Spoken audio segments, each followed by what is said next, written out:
Hey guys, this is Mr. H again. Hey, I want to do another question on with linear regressions and show you basically what you need to be doing. All right, so this question, let me read it. It says, as shown in the table below, a person's target heart rate during exercise changes as the person gets older. Which value represents the correlation coefficient rounded to the nearest thousandths place between a person's age and that person's target heart rate? So here's the deal. All we want is the correlation coefficient. So if you look down here at the bottom, they've given us four choices. Now, if you understand correlation, you can kind of answer this probably already, right? Because what happens when the age goes up? When you get older, what happens to your target heart rate?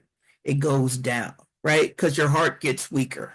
That's what's basically going on. As you get older, your heart rate gets weaker. So there's a negative correlation. So the older you get, the weaker your heart gets. So the number of the beats per minute goes down. So knowing that, we know that the answer either has to be a negative 0.999 or negative 0.664. The other two, they don't make sense. But let's go ahead and do it anyway.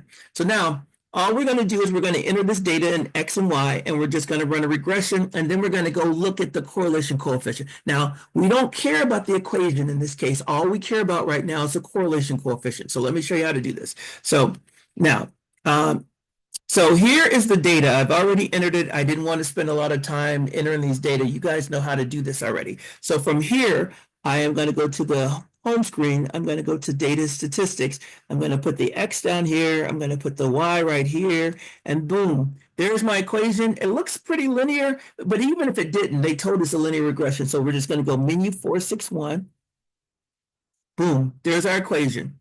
Now this is rounded to the hundredths place again, but it doesn't matter. We don't care about this. What we care about is we care about the correlation coefficient. So now I am going to do what I did before. We're going to go to the home screen. We're going to go to the main calculator screen, and all we're going to do is press menu, and we want the stats screen, number 6, and then we want the stats results. Now it's bold. It's bolded because we just ran a regression and that data is in here. Once we press enter, there we go. Here is the correlation coefficient, the R, not the R squared, not the B, this is the slope. This is the y-intercept. This is the R squared. We don't care about any of those. We're looking at the correlation coefficient.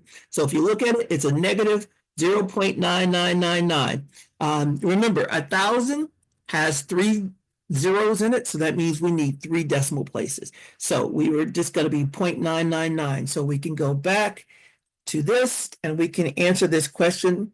It is a negative. Let's double check that. Should be negative. Yes, it's a negative 0.999. That's our answer. So we can finish this up. Submit it. And what did it say? It said correct. All right. That's it for this one. I'm going to do one more example, and then I'm going to load these to my YouTube page. All right. So let me get out of here and post this.